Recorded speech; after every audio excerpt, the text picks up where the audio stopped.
I am Dr. Jeff Brown with your Merge Medical podcast. I'm joined with my host, Dr. Jeff Cole. We're very excited again with the guest we have today. This is Mr. Scott Laster. Scott is the CEO and founder of MiCare Path. MiCare Path is a reimbursable integrated mobile health platform delivering improved outcomes with data-driven decisions, personalized patient education and care paths, and clinical efficiencies for a better patient experience. We're so glad to have you here, Scott. Welcome. Tell us about MiCare Path. Thank you so much, Dr. Cole and Dr. Brown. It's great to be here. MiCare Path is a business that's really a reimbursable mobile health solution that's building virtual care service lines into specialty groups that are outpatient-based, whether it be private practice or large hospital systems and integrated delivery networks. So, Scott, can you explain how does that stratify across the full universe of medicine? Because I'm an orthopedic surgeon. There are others that are in more the ology practice of medicine. How does your product and services fit there? Well, the way we think about it is our tool is really a universal tool, kind of the universal hub. It's applicable in any space that involves care coordination for patients, which is virtually all of medicine. And we do think about it in terms of episodic care with almost surgical specialties, and then medical care coordination across the medical specialties. But in essence, it's that digital grout that fills in the gaps in between the episodic patient touches, whether it be between office visit to office visit or specific intervention to the next intervention.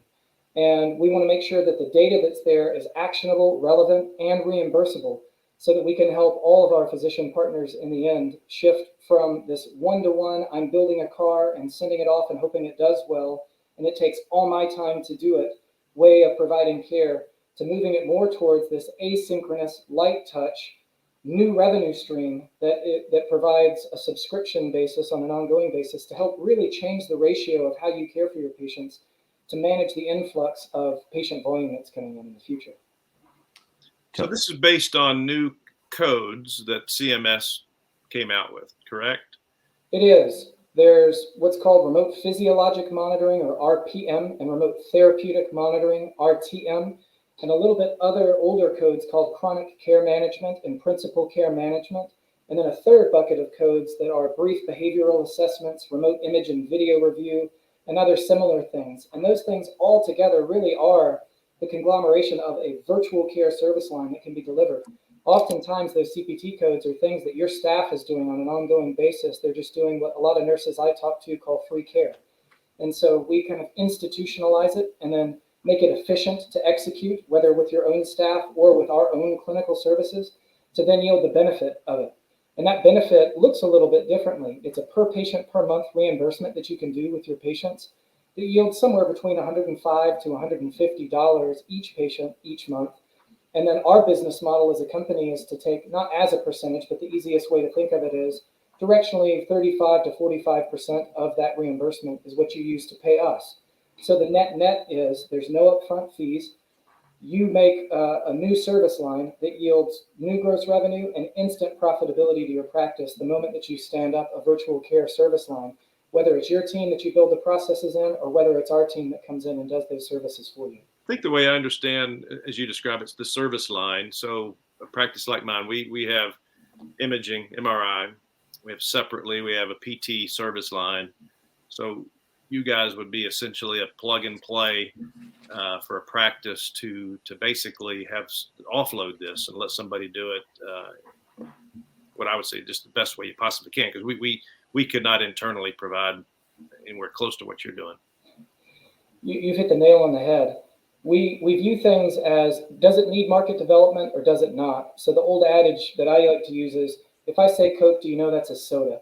And so when we go out and say, hey, do you have a virtual care service line? Nobody's going to know what we're talking about. So in the fact of building that out, you were spot on with building an imaging service line, building a physical therapy service line, whatever it might be. You need to hire the staff to do it or outsource the staff to do it. You need to dedicate physical space or not if it's not needed.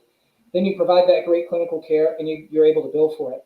We do exactly that. So we come in and we do an assessment to see, do you need to build in an element or do you have the capability from a staff to do it? If not, we'll take care of it.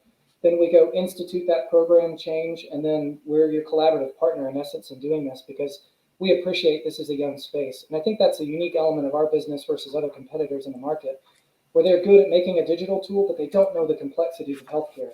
So they just build something and say, it's on you, go execute it. We've got that whole consultative up to physically delivering the clinical services part of our business to try to make sure that this is going to be a success. And we get past that chasm of Rogers adoptions curve, and we build it into something that's actually a standard. Do you have competitors? Because it sounded like even if you did, they were just doing bits and pieces of what you're doing, not what MiCare Path is. I think you're spot on, and that I'm glad you viewed it that way, because that's the way we perceive it. We see people doing pointillistic solutions of what it is that we provide as a comprehensive platform. And so there really are, everybody of course tries to say this, so at the risk of sounding disingenuous, there is no one that's thinking about it the way that we're thinking about it, at least from our terms. There are companies that can provide the patient-reported outcome measure piece. There are companies that provide the patient engagement piece with education and communication connectivity. There are companies that provide the net promoter score piece and kind of the engagement of that end. And there are companies that provide the remote physiologic monitoring or chronic care management solutions. But there's not a one-stop shop, because some of those organizations are I have to pay to play. So I've got to pay you if I want to get PROs back. Or I've got to pay you if I want to get my patient's engagement up. Where we bring all those things together and turn it into a revenue-driving, cash-flowing part of your business. That's fantastic.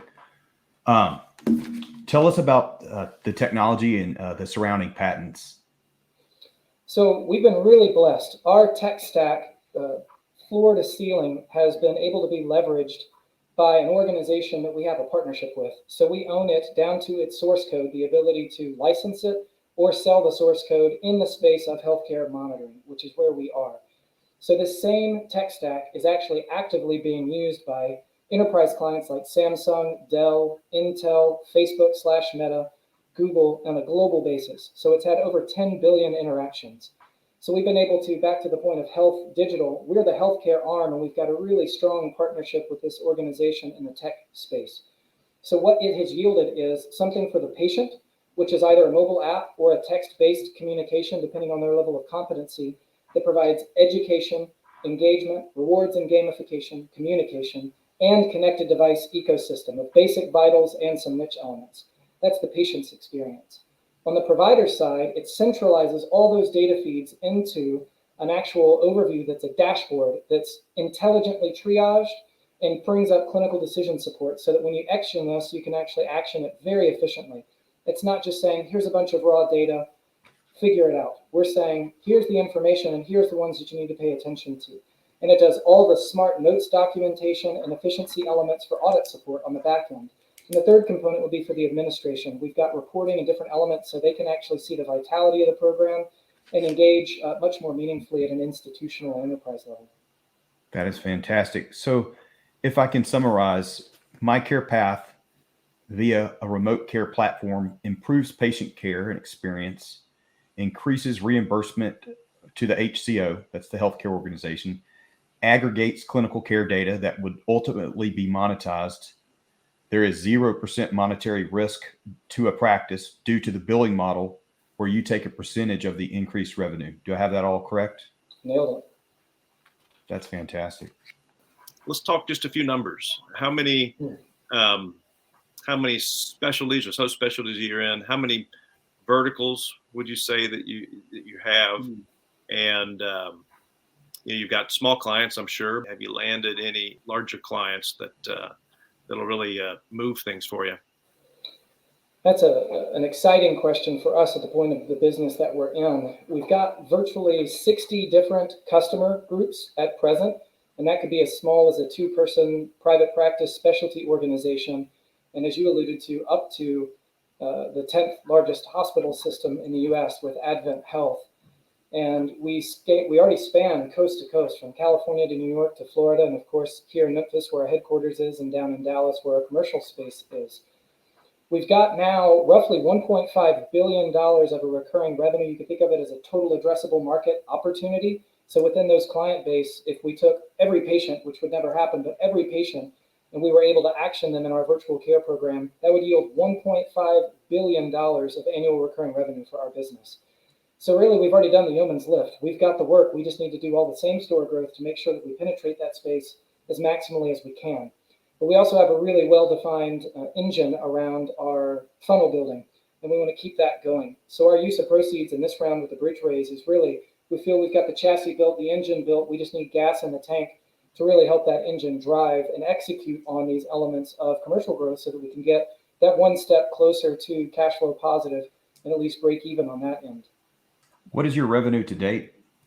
Last year in 2022, with our combined business, we did roughly $1 million in annual recurring revenue. This year, we're hoping to exit the year between 3 and 6 million ARR. And the reason for that big range is this is the time. The summer of 2023 is where a lot of the different elements that we've gone through our sales process with sit at that point of inflection of growth. So we don't have exactly our thumb on where we're going to exit the year with, but those numbers are very respectable. Number of lives that we're aiming for is somewhere between a 10 and 20,000 number of lives over the next 12 to 15 month horizon.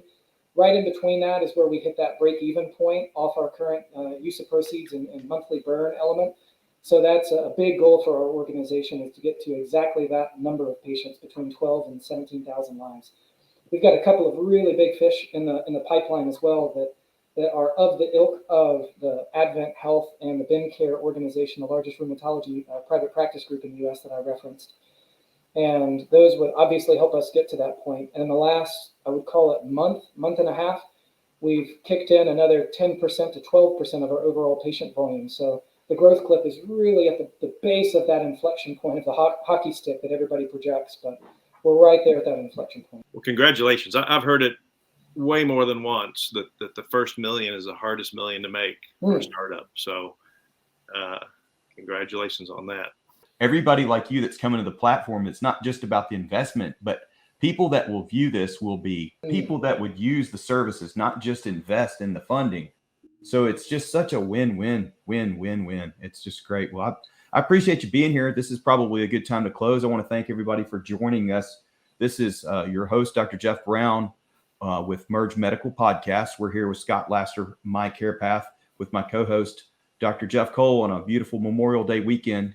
You guys get out there and have fun, everybody.